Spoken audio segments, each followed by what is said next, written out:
નમસ્કાર, India news ગુજરાતમાં આપનું સ્વાગત છે અને હું છું આપની સાથે કિશન તિવારી। સમાચારોની શરૂઆત કરીએ આપણે સૌથી પહેલા મહત્વના સમાચારથી। વાત કરીએ આપણે અમરેલીની, તો અમરેલી શહેરમાં નગરપાલિકાની ઘોર બેદરકારીના કારણે રોડ પર ગટરના પાણી ફરી વળ્યા છે।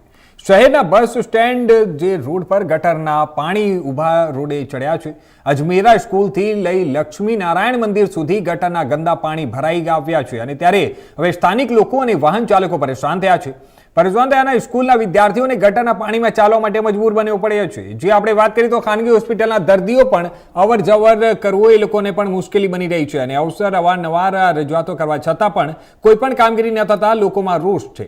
સ્વચ્છતાના નામે લાખો રૂપિયાનું કામો થયા છે, પરંતુ કામ માત્ર કાગળ ઉપર હોય તેવો લોકો જણાવી રહ્યા છે।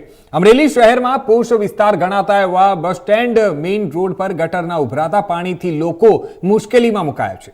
રાહદારીઓ, વિદ્યાર્થીઓ અને વાહન ચાલકો તે તમામે તમામ અત્યારે હાલ હેરાન છે। અજમેરા હોસ્પિટલ અને અજમેરા સ્કૂલની વચ્ચે સ્ટેશન રોડ ઉપર જે ખાંચો આવ્યો છે ત્યાં આજે 3 દિવસથી ગટર ઉભરાઈ રહી છે। રેડ કોર્નર લગી જેમ નદી વહેતી હોય એની જેમ અત્યારે પાણી જઈ રહ્યું છે, પણ નગરપાલિકાને કોઈ આ કામ કરવામાં રસ નથી એવું અત્યારે દેખાઈ રહ્યું છે। અત્યારે અજમેરા સ્કૂલની અંદર નાના નાના બાળકો પણ છે, હોસ્પિટલમાં લોકો પેશન્ટો આવતા હોય, આ નગરપાલિકા લોકોની અત્યારે આરોગ્ય સાથે છેડા કરતું એટલું અત્યારે અમને દ્રશ્યમાં દેખાઈ રહ્યું છે।